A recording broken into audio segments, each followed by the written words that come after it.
de las pequeñas empresas. La actividad es abruptamente interrumpida con la dictadura militar y Cercotec debe autofinanciarse. Se cierran oficinas regionales y la institución sobrevive vendiendo sus talleres y prestando asesorías. La crisis de los 80 gatilla diversos programas para la reactivación económica de las pequeñas empresas.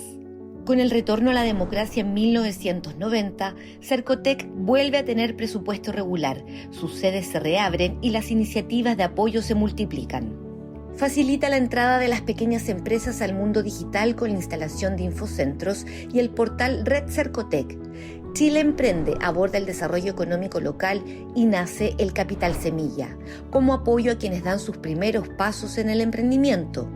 Se apuesta por la modernización de las tradicionales ferias libres y el apoyo a la autonomía económica de la mujer emprendedora a través del Capital Abeja. Trabaja para potenciar los barrios comerciales y los almacenes de Chile y se despliega para dar cobertura a nivel territorial de norte a sur a través de los centros de desarrollo de negocios, los que actualmente suman 62. La asesoría se robustece por medio de los 23 puntos MIPE que hoy existen y que están desplegados en las 16 direcciones regionales y 8 oficinas provinciales. Un legado que permite a Cercotec ser la agencia de fomento productivo especializada en el apoyo a la micro y pequeña empresa, el emprendimiento y las cooperativas en Chile, cuya acción experta, coordinada con los actores públicos y privados de los territorios, potencia los ecosistemas productivos, favoreciendo su desarrollo económico sostenible e inclusivo, garantizando un mayor bienestar para las personas.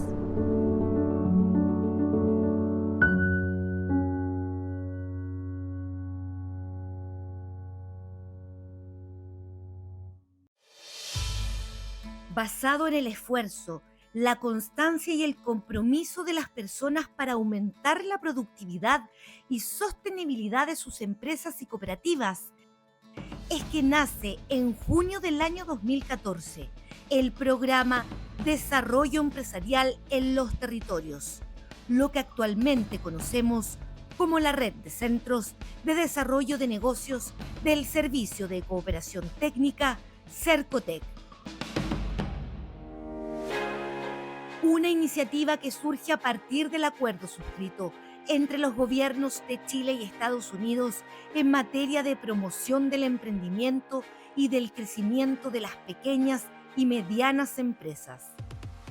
Hoy, nuestra red cuenta con 62 centros de desarrollo de negocios y 215 puntos de atención entre las regiones de Arica, Parinacota y Magallanes y la Antártica chilena, demostrando que el compromiso de Cercotec con los territorios se robustece tras casi una década desde su implementación.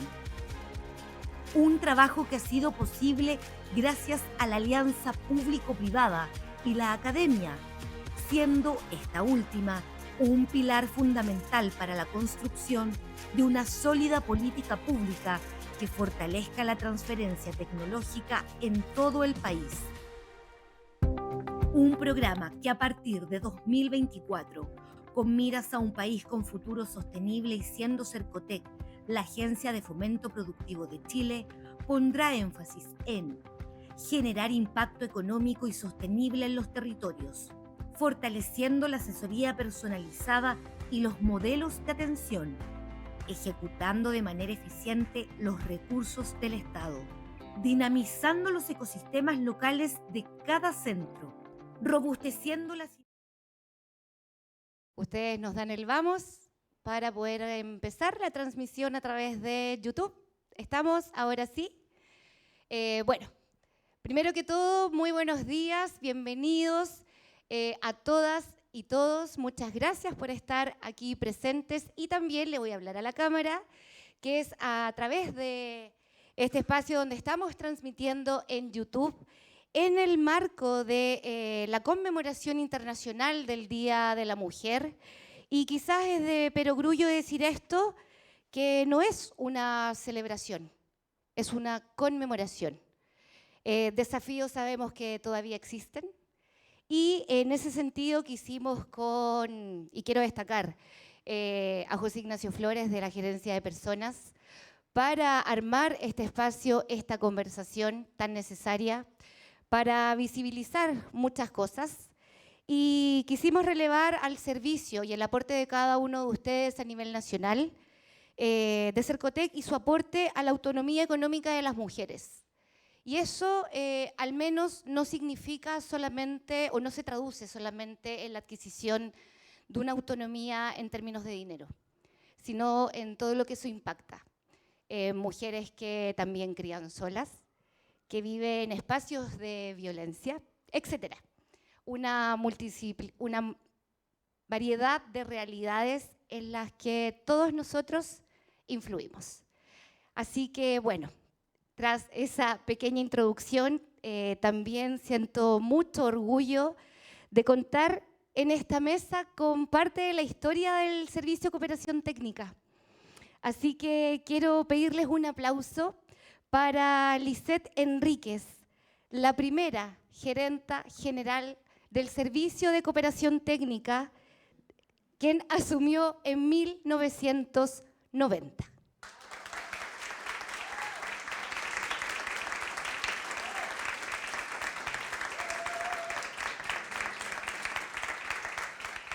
Lisette, además, es la actual consejera del SEP, Sistema de Empresas Públicas en Ingeniería Civil Industrial de la Universidad de Chile.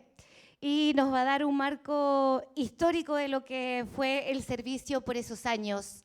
34, 37, hace 34 años. Uno dice 1990 y pareciera que fuera ayer, pero tristemente no.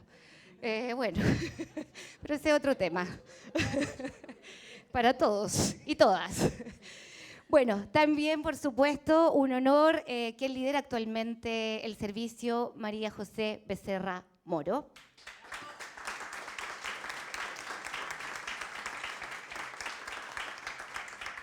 Y bueno, también es una fortuna tenerla. Quiero decir que fue profesora mía de periodismo y también me llevo la sorpresa que fue docente de otras compañeras de trabajo, de Yasnita, de Gerencia Asociativo, quien se impactó cuando la vio. Me refiero a la socióloga destacada María Emilia Tillú, que me imagino que muchos de ustedes la conocen, experta en migración, no solo en nuestro país, sino que también a nivel internacional. Así que también les pido a todos ustedes un fuerte aplauso.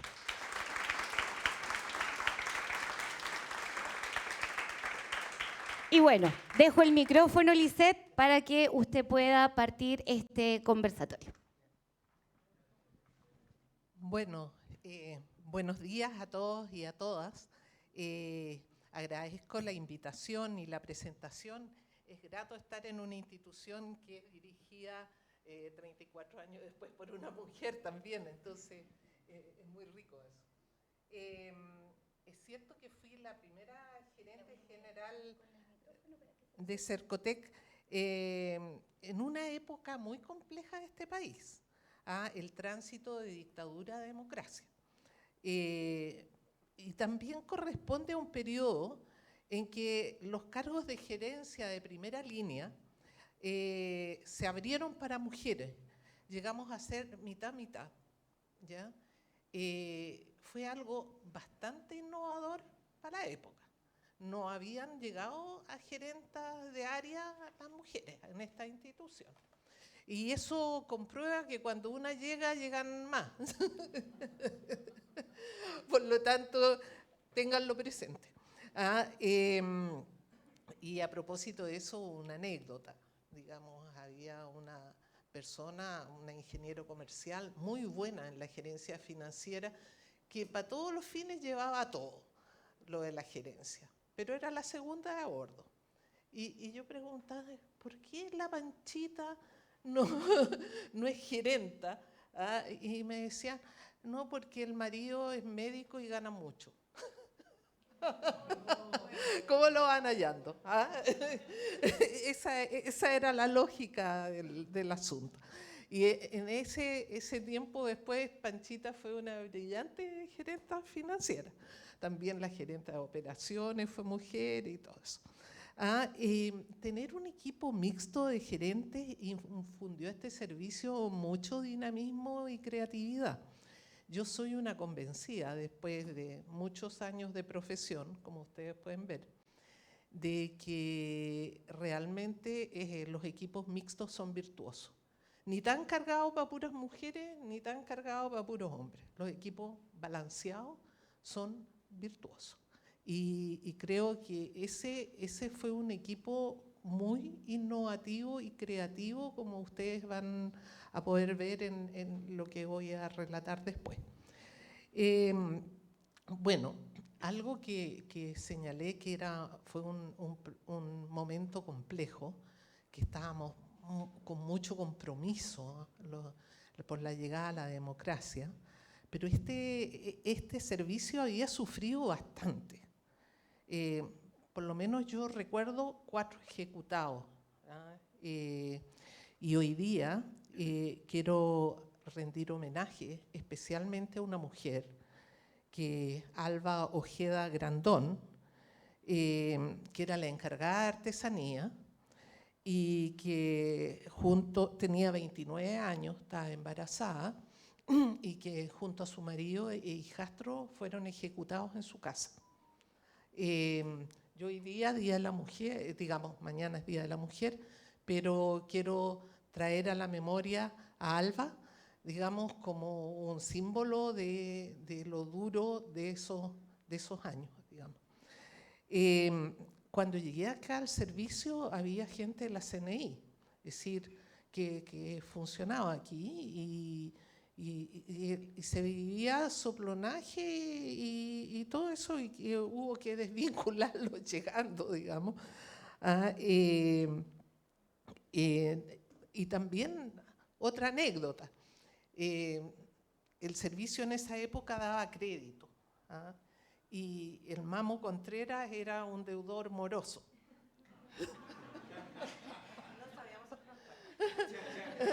Entonces era un deudor moroso de Cercotec, y la gente de la dirección regional de Puerto Montt tuvo que ir a cobrarle las deudas.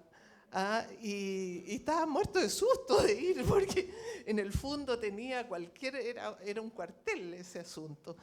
Y después de pasar múltiples, digamos, pórticos y cosas, encontraron un Mamo Contreras que lo único que quería era conversar, porque estaba súper solo.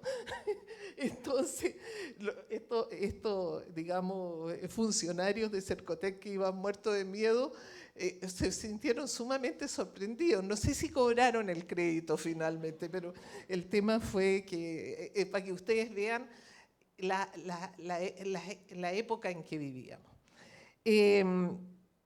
Creo que nos entregamos con mucho compromiso, y en esta institución nacieron instrumentos de fomento importantísimos que perduraron por mucho tiempo. Unos son los proyectos de fomento, los PROFO. Acá fueron los primeros PROFO, y realmente aplicamos y con bastantes problemas, que yo creo que ha sido a través de la historia con Corfo. Siempre ha habido una relación de amor y odio. Los PROFO eran, digamos, proyectos asociativos de pequeñas empresas, en que había recursos para su organización, habían recursos para distintas cosas que requirieran, y habían, digamos, el tema era enfrentar el mercado en conjunto. Se hacían ferias, exposiciones, se hacían, digamos, giras al exterior, a ver otros ejemplos, mucha capacitación en conjunto, pero muy digamos, focalizado. Yo creo que eran un instrumento fantástico. Y también acá nació el FAT, el Fondo de Asistencia Técnica. También nació el FAT, el Fondo de Asistencia Técnica, y Cercotec en ese tiempo tenía sectorialistas, tenía gente especializada en sectores, metalmecánica, química, etcétera, alimentos, lo que facilitaba mucho la relación con el empresariado, con el pequeño empresario, porque se hablaba en el mismo idioma. Yo creo que era una de las pocas partes en el Estado donde habían sectorialistas. Y realmente una lástima que eso se perdió en el tiempo. Era un activo, ¿ya?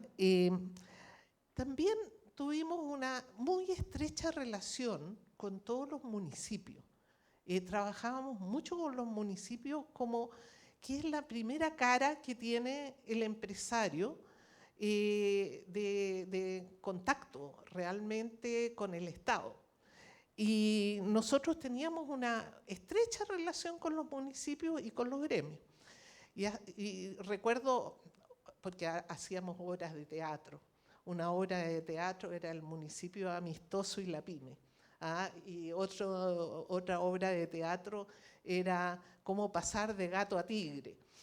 Y lo hacíamos con buenos actores nacionales. Y invitábamos a todos los municipios y todo eso para que vieran las problemáticas de la pyme que antes la habíamos inventariado con encuestas y todo. Es decir, la obra de teatro era muy humorística, pero respondía a cosas bastante sentidas. Entonces, lo que quiero mostrarles con eso que fue una etapa compleja, pero abordada con mucha creatividad, con mucha innovación. Personalmente, yo valoro mucho a Cercotec como instrumento de desarrollo. Incluso creo a veces que Corfo no aprecia lo suficiente el potencial que hay en este servicio. Como yo soy libre, me puedo dar el lujo de decir estas cosas. Me parece profundamente interesante la experiencia de los centros de desarrollo de negocio. Pienso que deben fortalecerse y multiplicarse y enfocarlos mucho a los temas de formalización. Pienso que pueden jugar un papel muy importante y lo han jugado, ¿no? En esas etapas tempranas para que las empresas, las microempresas nazcan bien, digamos.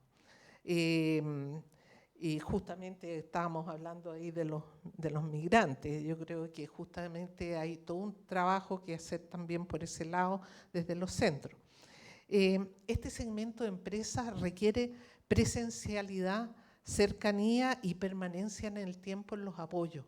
No basta entrar, salir, y por eso creo que la fórmula es buena. Lo remoto no funciona tan bien en este segmento. Es además una buena noticia que estos centros tengan enfoque de género en su labor, con lugares especiales para dejar los niños y todo eso. También valoro mucho el trabajo que han realizado con los barrios, las ferias libres y el pequeño comercio. Me parece muy, muy importante. Quiero aprovechar esta tribuna para comentarles cosas que veo importantes adelante en los temas PYME, mi pyme. Ahora ustedes están muy centrados en lo que es microempresa.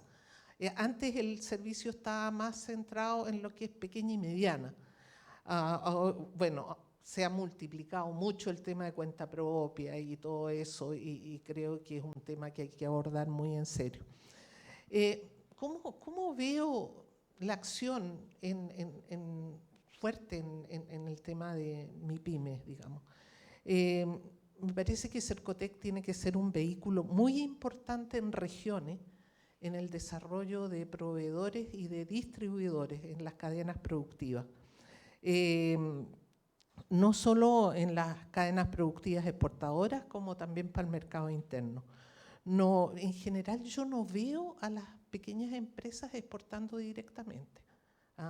Las veo exportando indirectamente en cadenas productivas, porque son muy vulnerables para enfrentar el mercado exportador en forma directa. Veo una alianza muy virtuosa entre Cercotec, Banco Estado, y Sense y Chile Compra. Creo que es un núcleo fundamental y que trabajar horizontal y justamente a la modalidad de Profo puede ser muy potente. También pienso que el tema de robustecer la modernización digital de este segmento es fundamental. Me llama mucho la atención cuando veo las encuestas, la M, estas encuestas que hace el Ministerio de Economía, la brecha digital brutal que hay. No usan las tecnologías de información para los negocios. La usan para mandarse WhatsApp, pero no la usan para los negocios. La cantidad que no usa, y eso es mucho mayor en mujeres. Mucho mayor en mujeres. Esto también lo dice las encuestas que ha hecho la Subsecretaría de Telecomunicaciones. Creo que hay un campo de acción muy grande en el desarrollo de cooperativas de trabajadores con los cuenta propia. El nacimiento de Cercotec estuvo muy ligado al cooperativismo. Creo que ahora cabe plantearse un cooperativismo de nuevo tipo, justamente muy orientado a estas cuentas propias. Ahí la asociatividad puede resolver muchos temas. Para ir cerrando, remarcar que particularmente la microempresa tiene rostro de mujer. Son miles las que acometen esta actividad, especialmente complementando con las labores de cuidado, ¿ya? Es decir, en el fondo les acomoda. Eso. Cuando trabajé temas de informalidad, me di cuenta que fundamentalmente el tiempo que destinan las mujeres a los emprendimientos no es tiempo completo, es tiempo parcial, porque complementa. Entonces,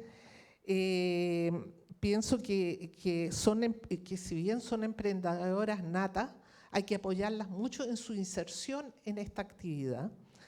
Y también una cosa que pasa con las emprendedoras mujeres, son adversas al riesgo. Entonces, yo creo, es decir, son mucho más adversas al riesgo que los hombres. Y yo creo que ese tema hay que tomarlo más. Yo siempre he pensado que el tipo franquicia, etcétera, puede calar muy bien en este segmento, porque justamente reduce riesgo, ¿ya? Este segmento de emprendedoras tiene una brecha mucho mayor en términos digitales. Y por otra parte, también esos son las microempresarias que están directamente como dueñas de su emprendimiento, pero también están las microempresas familiares, que la personería jurídica está a nombre del hombre, pero si uno va a la empresa se encuentra a la señora atendiéndose. Entonces, yo creo que en todo este tema hay mucho que hacer. Finalmente, yo quería señalar que considero que en este país las brechas de productividad entre grandes empresas y pequeñas empresas son obscenas. Es decir, realmente, si uno ve los países desarrollados, no es ese nivel de diferencia. Es naturalmente diferente por las características de más estructurales de las empresas, pero nunca tanto. Por lo tanto, el desafío que hay en este sector es grandísimo y es muy lindo, ¿qué les voy a decir? Muchas gracias.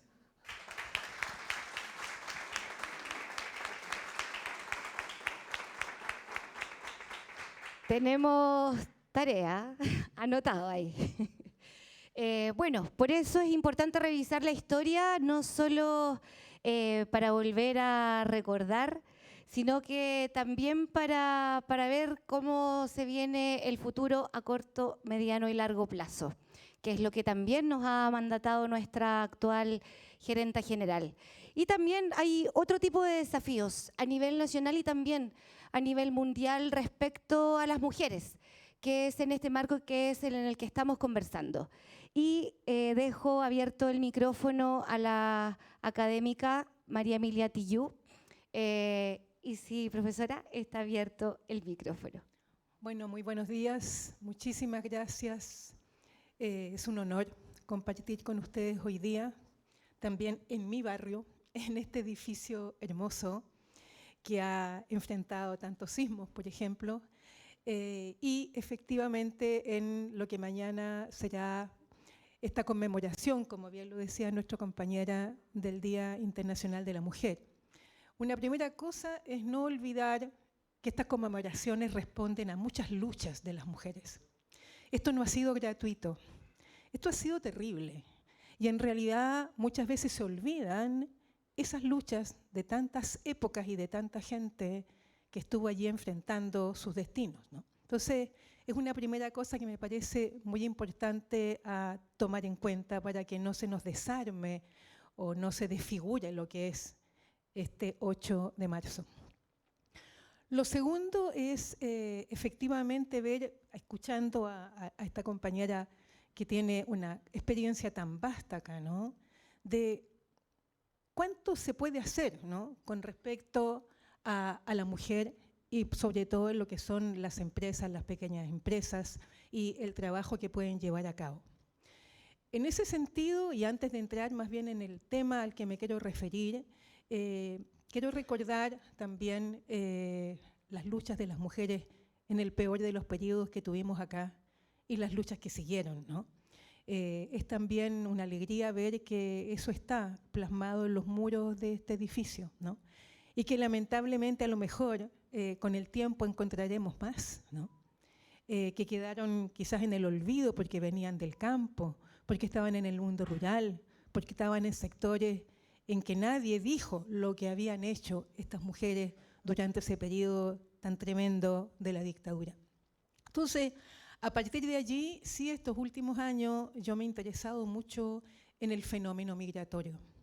Voy a comenzar por el fenómeno migratorio en Chile, en lo que ha implicado, por ejemplo, en momentos de la industrialización, lo que se llamó el viaje del campo a la ciudad, ¿no? Y cuántas mujeres del mundo indígena, del mundo rural, del mundo campesino, obligatoriamente tuvieron que trasladarse a las capitales para poder sobrevivir.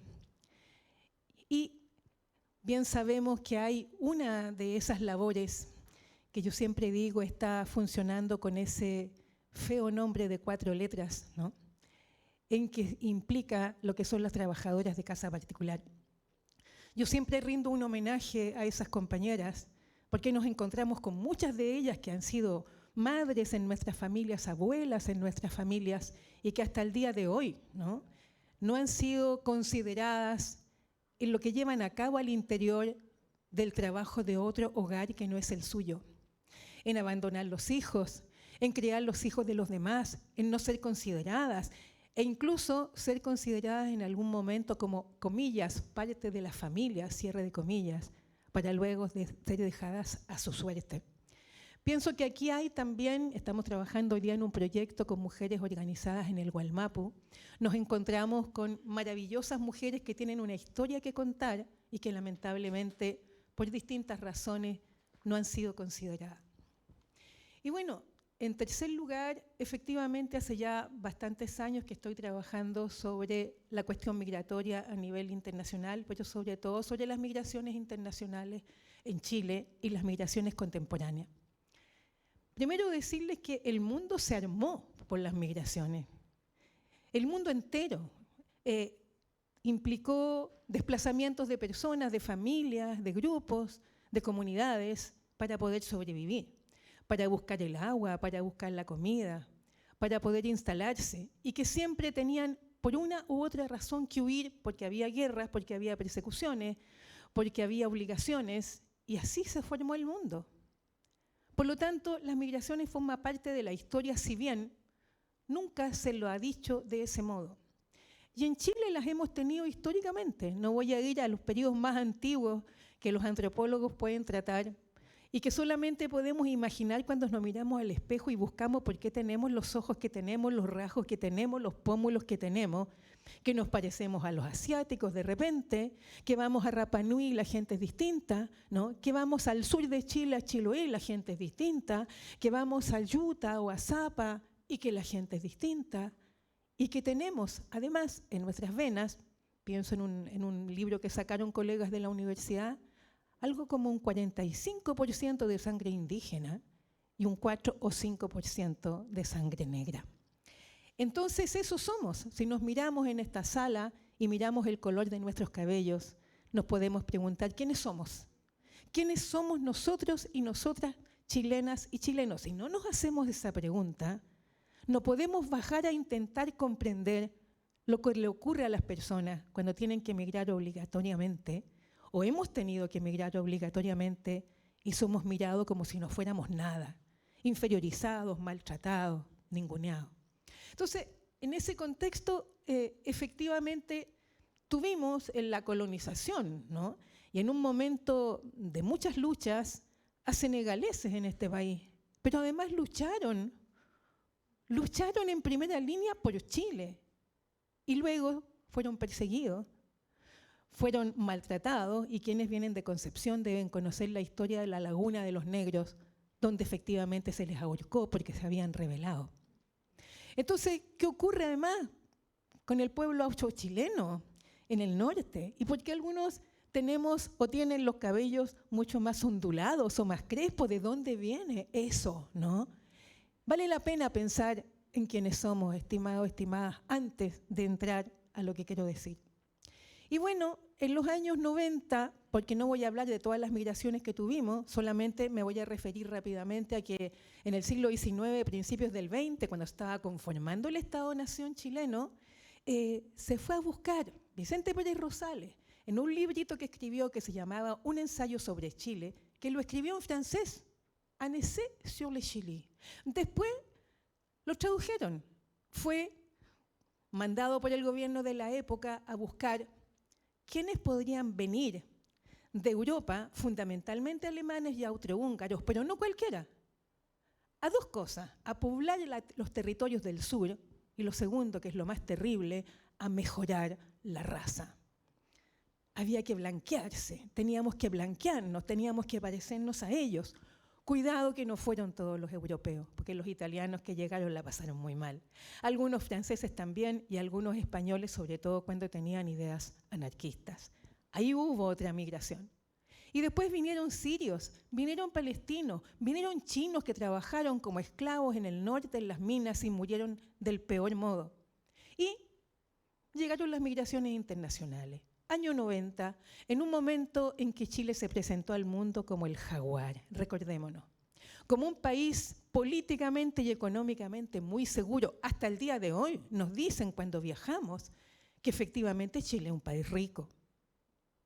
¿Qué se sabe de las pensiones? Digo yo porque estoy trabajando todavía, pienso trabajar hasta que más pueda para poder comprarme los medicamentos cuando esté más enferma. Y somos mujeres además.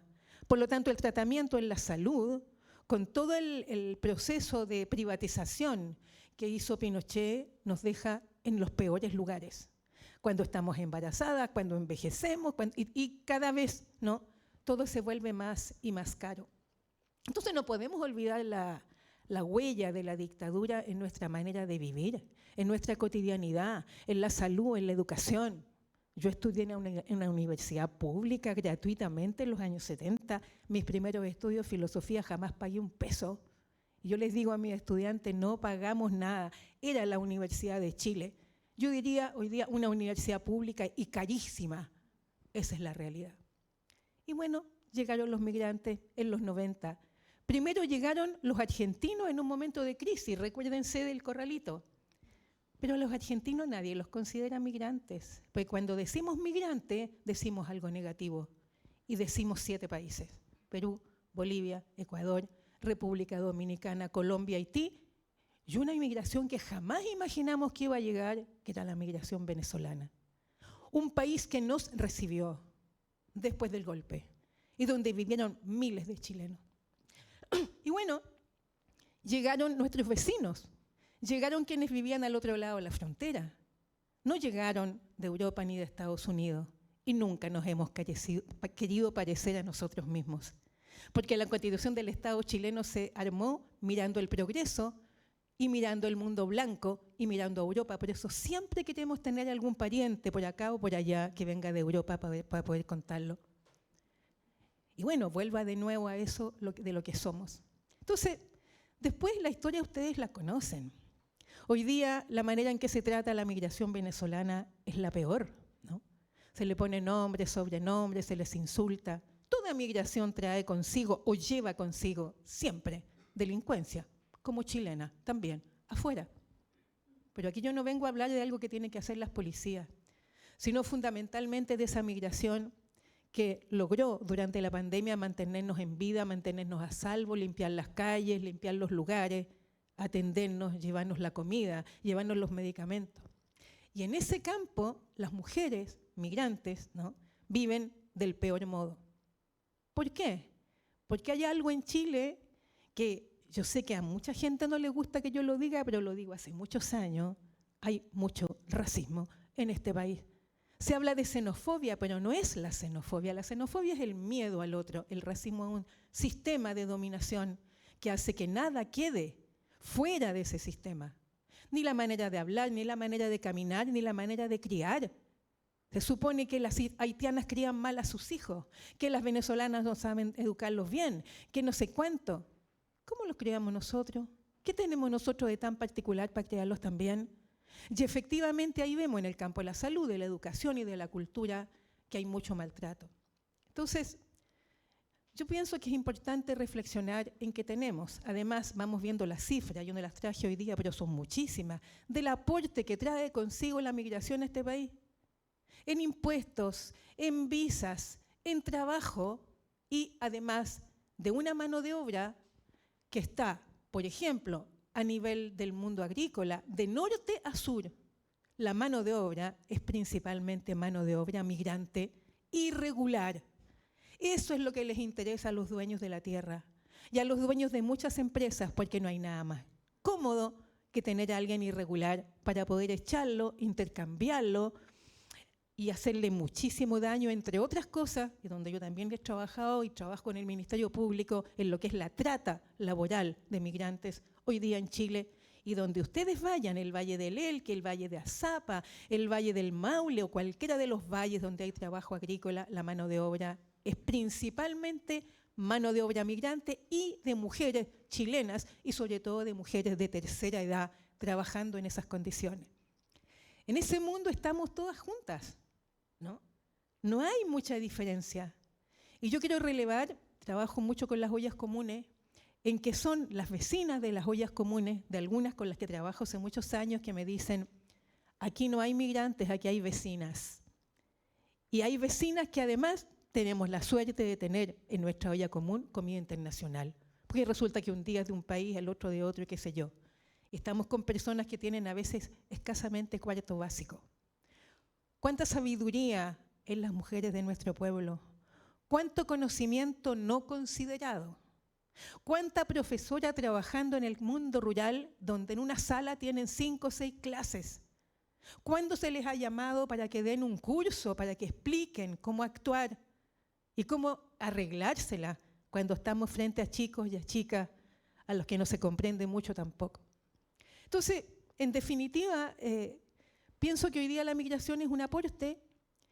Pienso también en una publicidad que fui hace muy poco tiempo en Europa y que es la siguiente, se las cuento. Hay en una escalera de un hospital, piden que se sienten en esa escalera, se ve hacia arriba, todos los trabajadores del hospital. Y hay como 250. Y en un momento alguien dice que se vayan los migrantes y quedan como 35. Pensemos en los TENS, en los médicos, en quienes llevan la camilla, en quienes traen la comida, ¿no? Y efectivamente en ese mundo hay muchas mujeres trabajando. Así también quiero recordar la figura de Joan Florville para que pensemos que ser pobre, ser migrante, ser negra, no hablar español y no tener contactos ni redes sociales o capital social, como le llamamos en sociología, parece que fuese un pecado, para que hasta el día de hoy el juicio de Joan Florville no se haya terminado, pues no se mató a sí misma, como dijeron, pegándose en la cabeza en una pared. Ese sufrimiento, yo creo, por el hecho de ser migrante, negra, peruana, colombiana, pobre, joven o lo que sea, tiene que ser pensado, tiene que ser reflexionado. Yo creo que este es uno de los lugares pensando en esas posibilidades que se habla, por ejemplo, del conocimiento cultural, del conocimiento culinario, de cuánto trabajo interesante pueden y podrían llevar a cabo. Les agradezco mucho por este momento y vale la pena que nos pensemos un poquito más. Muchas gracias.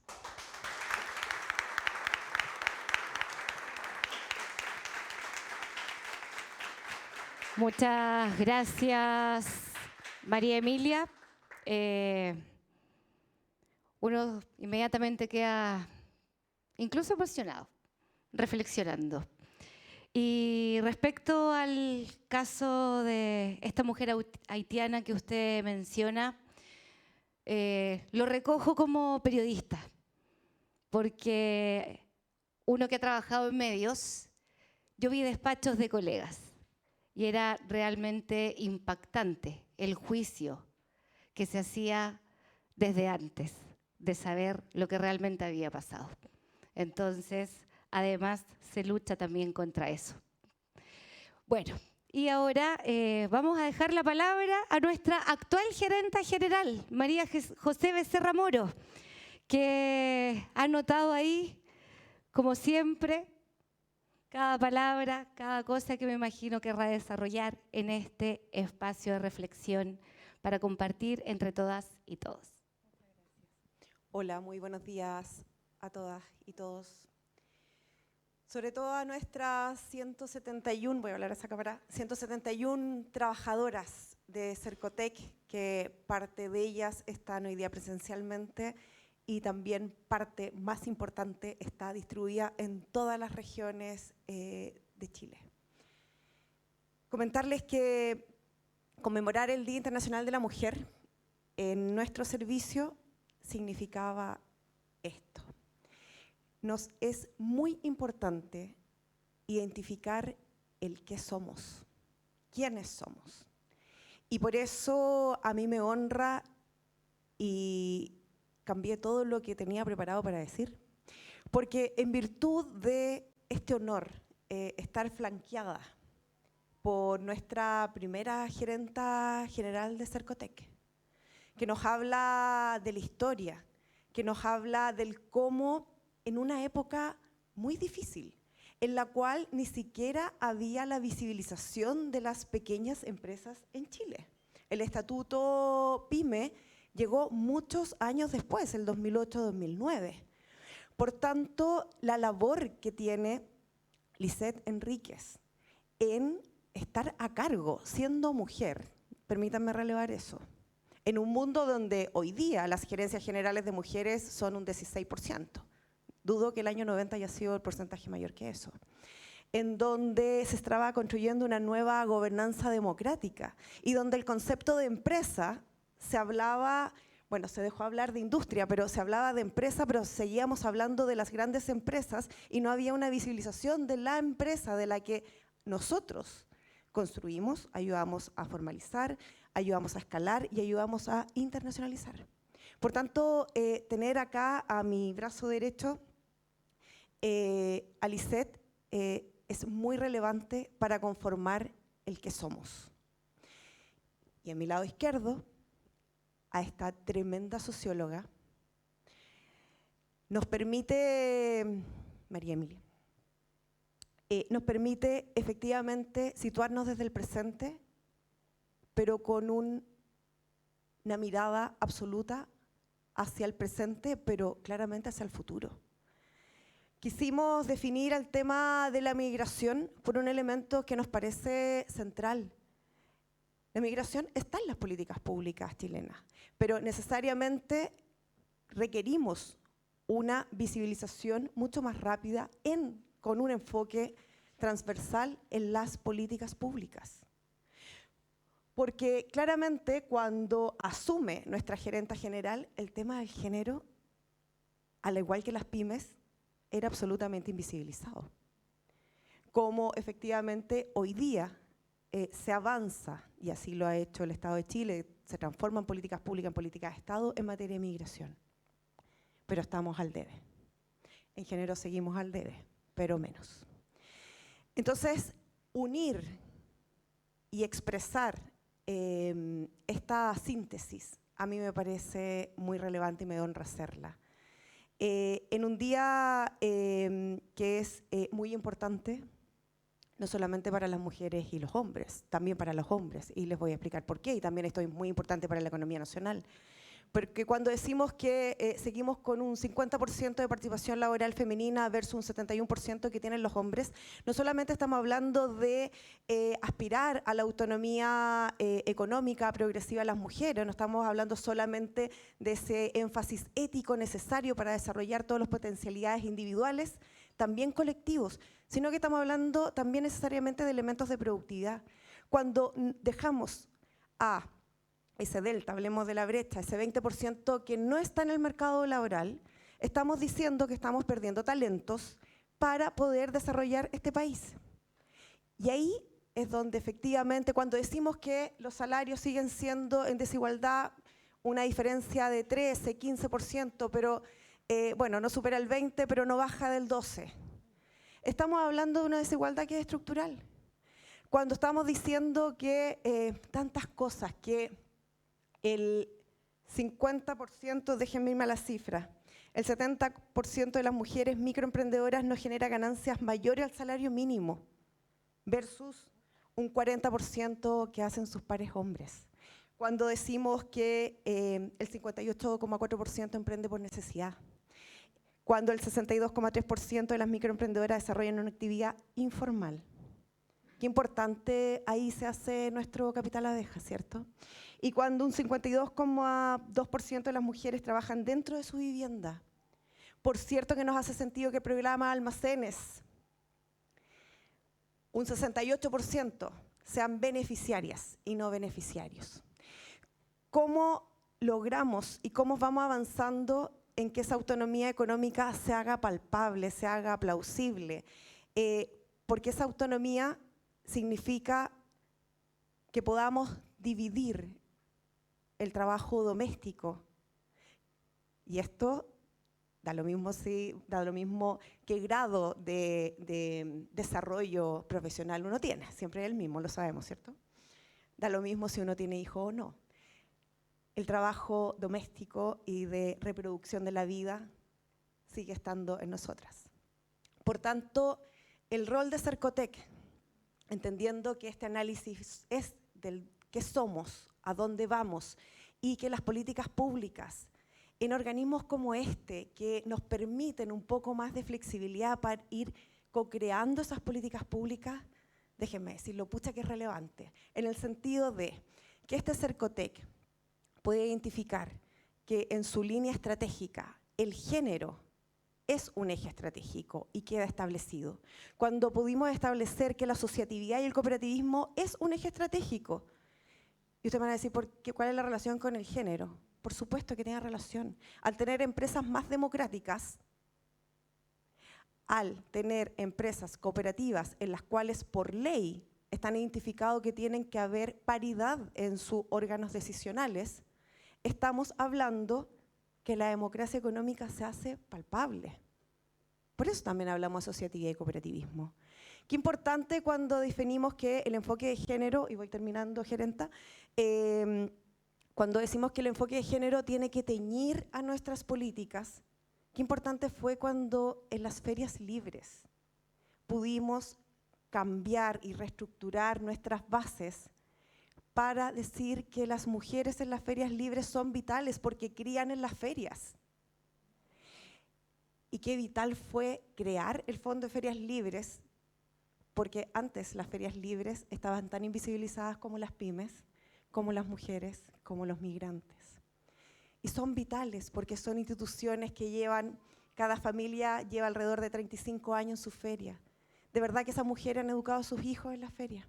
De verdad que no tenían baños, mudadores, lugares de cuidado para sus hijos ni tampoco para ellas. Por tanto, qué relevante, y esto no lo hacemos nosotros, lo hicieron ustedes.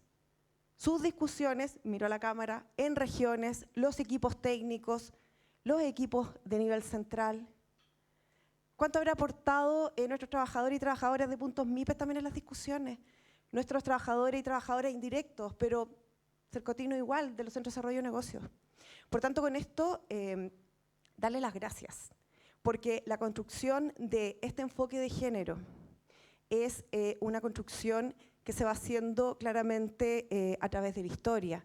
Qué ganas de poder hablarles de más extensivamente del salto que hemos podido dar al entender que las actividades económicas tienen sesgos relevantes.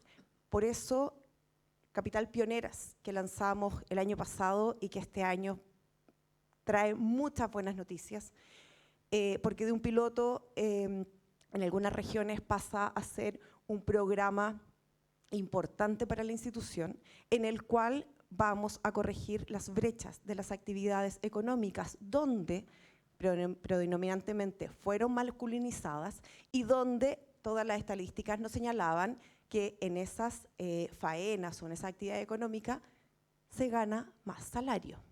Y por tanto, qué injusto que por una reproducción cultural esas mujeres no llegaban a esas actividades.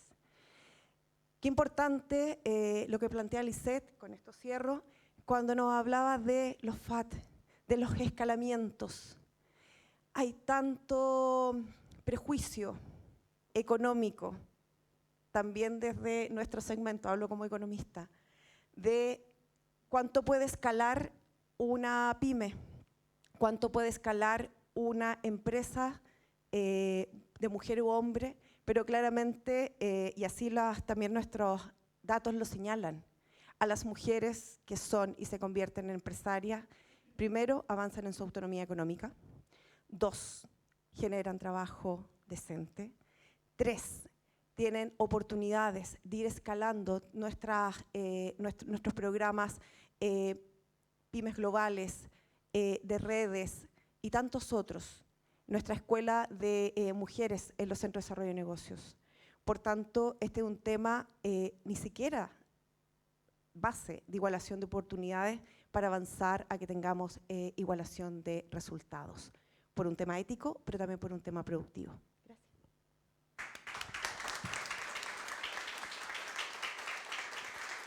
Bueno, y antes de cerrar, le vamos a dar el espacio a nuestro encargado de género. Mario Pradenas, como ustedes ya saben, profesional de la Gerencia de Desarrollo Empresarial. Mario.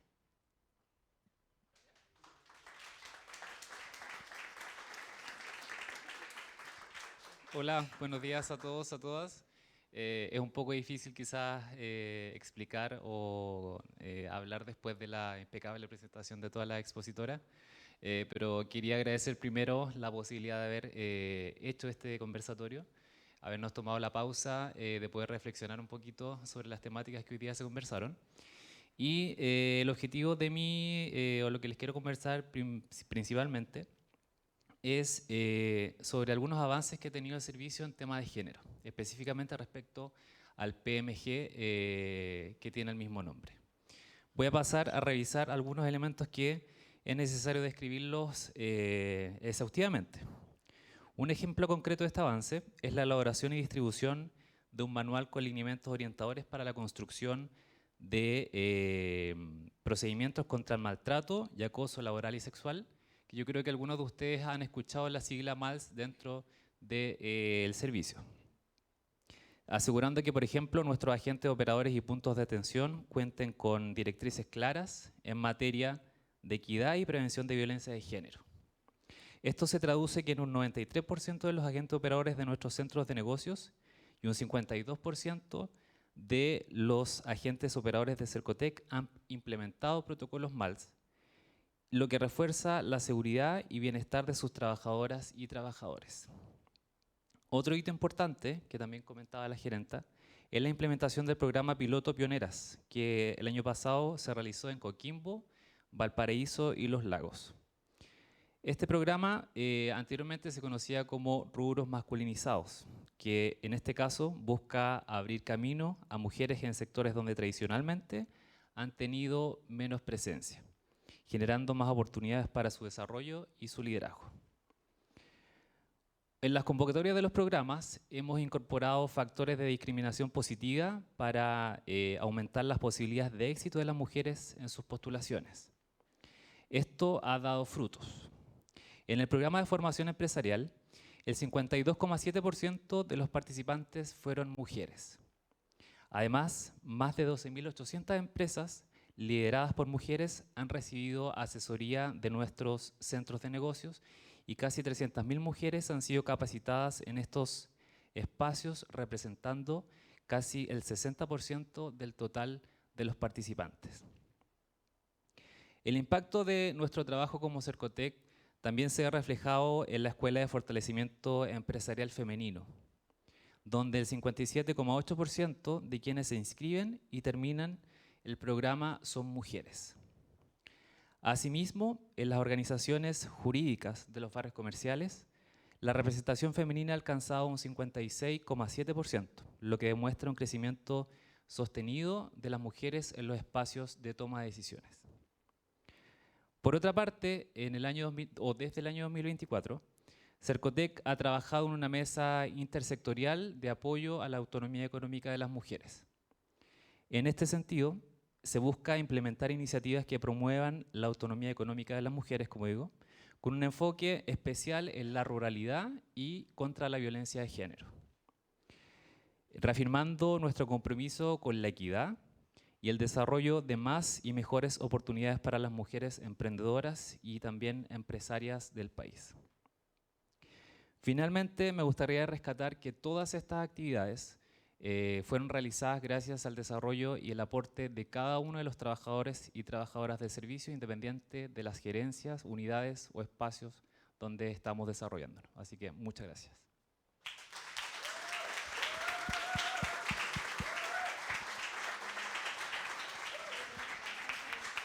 Bueno, Mario lo dijo para cerrar, sin ustedes esto no sería posible, siempre desde los territorios. Y bueno, muchas gracias a cada una de ustedes, potentes mujeres, potentes líderes. Y con eso cerramos. Muchas gracias a quienes se conectaron, a cada uno de ustedes, a Mario por sumarse a este espacio. Así que nos despedimos con un aplauso para todos nosotros.